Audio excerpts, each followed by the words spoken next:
The Temple of Caesar or Temple of Divus Iulius, also known as Temple of the Deified Julius Caesar, Delubrum, Heroon, or Temple of the Comet Star, is an ancient structure in the Roman Forum of Rome, Italy, located near the Reggia and the Temple of Vesta. History. It was begun by Augustus in 42 BC after the Senate deified Julius Caesar posthumously. Augustus dedicated the prostyle temple to Caesar on August 18, 29 BC, after the Battle of Actium. It stands on the east side of the main square of the Roman Forum, between the Reggia, Temple of Castor and Pollux, and the Basilica Aemilia, on the site of Caesar's cremation. Caesar was the first resident of Rome to be deified and so honored with a temple. A fourth Flameng Mayor was dedicated to him after 44 BC, and Mark Antony was appointed as his Flameng. The high platform on which the temple was built served as a rostra and, like the rostra at the opposite end of the forum, was decorated with the beaks of ships taken at the Battle of Actium. The Temple of Caesar was the only temple to be entirely dedicated to the cult of a comet. The comet,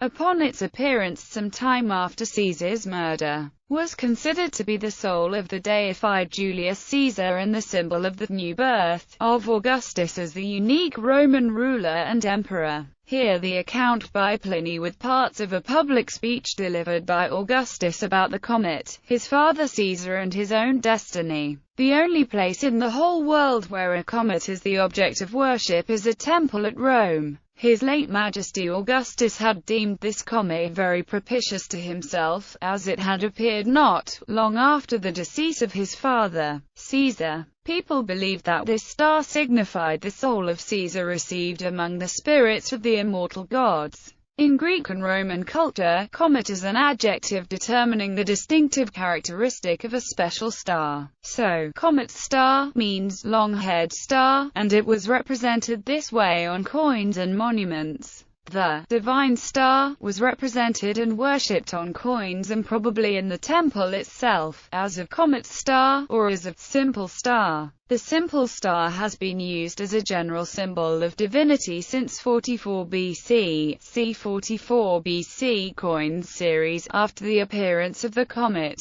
According to Appian, the place near the Reggia and probably part of the main square of the Roman Forum was a second choice, because the first intention of the Roman people was to bury Caesar on the Capitoline Hill among the other gods of Rome. However, the Roman priests prevented them from doing so, and the corpse of Caesar was carried back to the Forum near the Reggia, being the Reggia the personal headquarters of Caesar as Pontifex Maximus. This is the reason why, after a violent quarrel about the funeral pyre and the destiny of the ashes of Caesar, the Roman people, the men of Caesar's party and the men of Caesar's family, decided to build the pyre in that place. It seems that in that very place at that time there was probably a tribunal which, after the funeral of Caesar and the building of the temple, was then moved in front of the Temple of Caesar, probably in the location of the so-called Rostra Diocletiana. The tribunal was a tribunal praetorish sub divo with gradus and was known as Tribunal Aurelium, a structure built by C. Aurelius Cotta around 80 BC, near the so-called Puteal Libonus, a bidental used for the sacred oath before the trials. The corpse of Caesar was carried to the Roman Forum on an ivory couch and set up on the rostra in a gilded shrine modelled on the Temple of Venus Genetrix,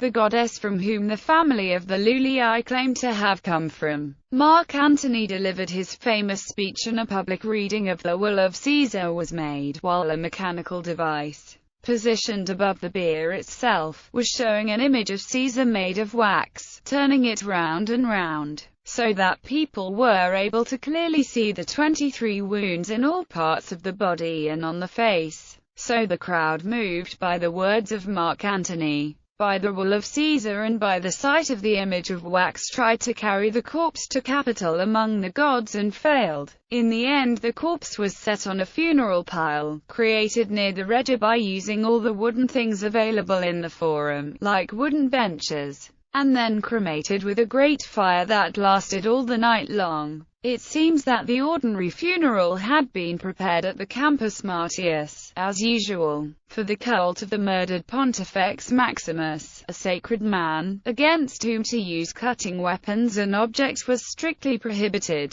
An altar and a column were briefly erected in the very place of the cremation. The column was of Numidian yellow stone and had the inscription Parenter Patriae, i.e., to the founder of the nation. But this first monument was taken down and removed by the anti-Caesarian party almost immediately. In 42 BC, Octavian, Lepidus and Mark Antony decreed the building of a temple to Caesar. After some time after the death of Caesar, in the sky of Rome a comet appeared and was clearly visible. This comet appeared for the first time during the ritual games in front of the Temple of Venus Genetrix in the Forum of Julius Caesar, and everyone in Rome thought it was the soul of Caesar deified, called among the other gods. After the appearance of that sign, Augustus delivered a public speech giving an explanation of the appearance of the comet. The speech is partially known since we have a partial transcription of it by Pliny the Elder. After the public speech, Augustus wanted a few series of coins devoted to the comet star and to the deified Caesar to be struck and widely distributed, so we can have an idea about the type of representation of the comet star of the deified Julius Caesar. Augustus loved to be considered the real subject of any kind of messianic prophecies and accounts. So during the public speech about the appearance of the comet, he specified that he, the new ruler of the world, was born at the very appearance of his father Julius Caesar as a comet in the sky of Rome, and his father was announcing his own birth. So he was the one who had to be born under the comet and whom the appearance of the comet was announcing. Other messianic prophecies about Augustus are told Suetonius, including the story of the massacre of the innocents conceived in order to kill the young Octavius soon after his own birth.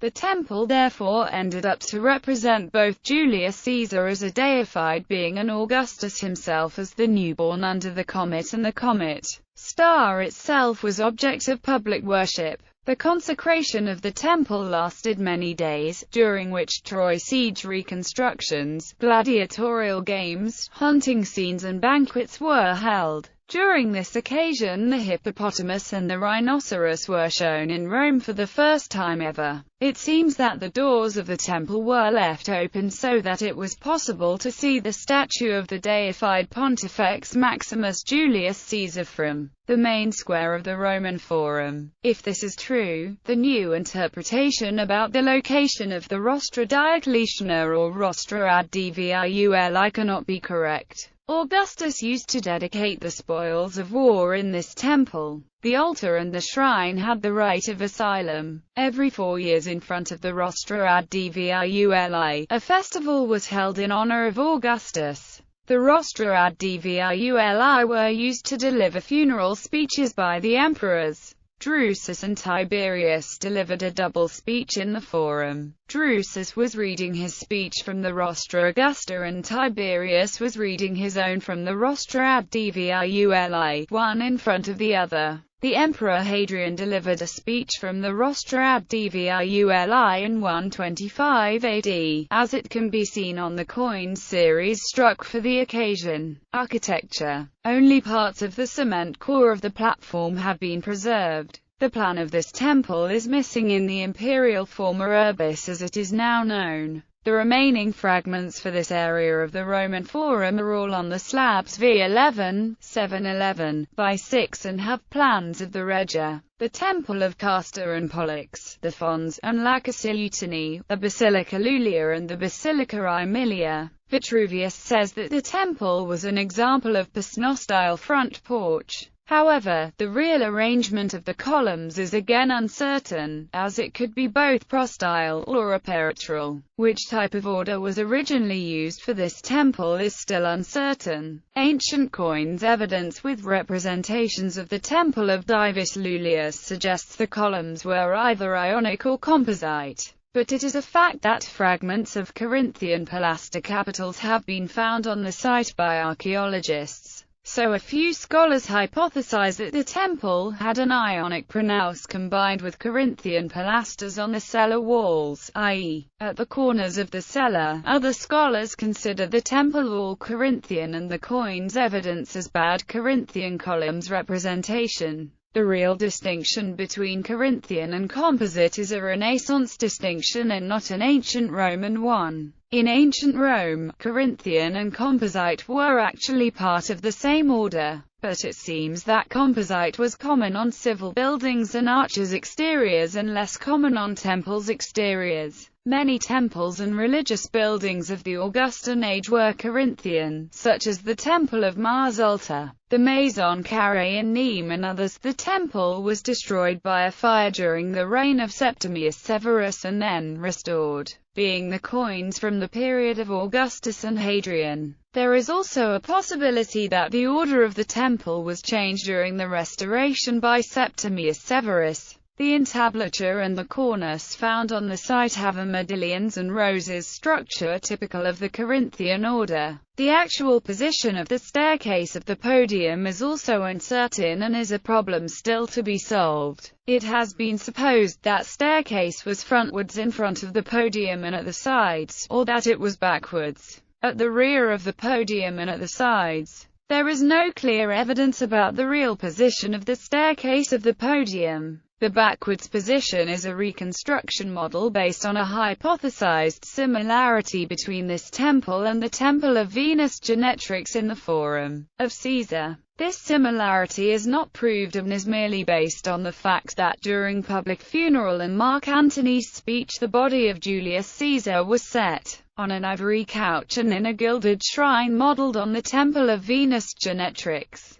The frontwards position is based on some evidence from the 19th century excavations and the overall impression from the actual site and the ancient coins. Rostra Dio Cassius reports the attachment of the rostra from the Battle of Actium to the podium. They are the so-called rostra ad divuli, a podium used by orators for official and civil speeches and especially for imperial funeral orations. The podium is clearly visible in the coins from the Hadrian period and in the Anaglypha Traiani, but the connection between the rostra podium and the temple structure is not evident. So also in this case there are many different hypothetical reconstructions of the general arrangement of the buildings of this part of the Roman Forum. According to the first one, the rostra podium was attached to the Temple of Divus Lullius and is actually the podium of the Temple of Divus Lullius with the rostra attached in frontal position. According to the other reconstruction, the rostra podium was a separate platform built west of the Temple of Divus Lullius and directly in front of it. So the podium of the Temple of Divus Lullius is not the actual platform used by the orators for their speeches and was not the platform used to attach the prows of ships taken at Actium. This separate and independent podium or platform, known as rostra ad divuli, is called also rostra Diocletiana, due to the last arrangement of the building. Upper decoration of the frontal pediment. By an accurate analysis of the ancient coins, it is possible to determine two different series of decorations for the upper part of the frontal pediment of the temple. Fire tongues decorated all the pediment as old Etruscan-fashioned decoration antefixes. The fire tongues seem to recall the flames of the comet as they can be seen on the Augustan period coins, being a star the main decoration of the tympanum, as it can be seen on the Augustan coins. This way the whole temple had the function to be the representation of the comet that announced the deification of Julius Caesar and the princedom of Augustus. A statue at the very vertex of the frontal pediment and two statues at the end corners of the pediment dated to Hadrian's reign. Other Augustan-era buildings appear on coins with that particular type of Etruscan-style decoration as for the so-deemed representation of the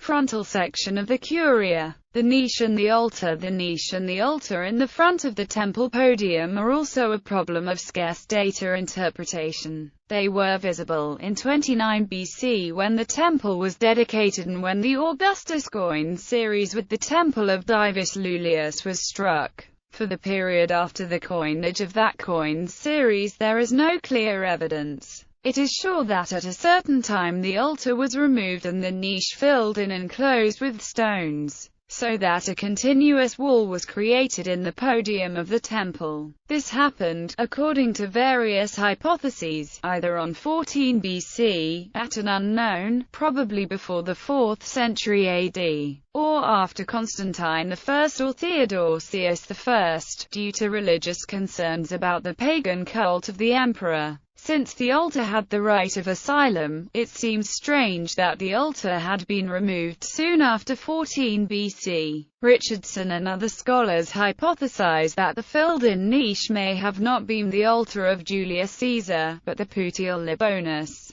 the old bidental used during the trials at the Tribunal Aurelium for the public oath. According to C. Hulson, the circular structure visible under the Arch of Augustus is not the Puteal Libonus, and also other circular elements covered in travertine near the Temple of Caesar and the Arcis Augusta are too recent to belong to the Augustan era. Measurements: the temple measured 26.97 meters by 30 meters, corresponding to 91 by 102 Roman feet. The podium or platform area was at least 5.5 meters high but only 3.5 meters at the front. The columns, if Corinthian, were probably 11.8, 12.4 meters high, corresponding to 40 or 42 Roman feet. Materials: tuff, opus caementitium, travertine, marble. Decoration and position of the remains: the frieze was a repetitive scroll pattern with female heads, gorgons and winged figures. The tympanum, at least during the first years, probably had a colossal star, as it can be seen on the Augustan coins. The cornice had dentils and beam-type modillions and undersides decorated with narrow rectangular panels carrying flowers, roses, discs,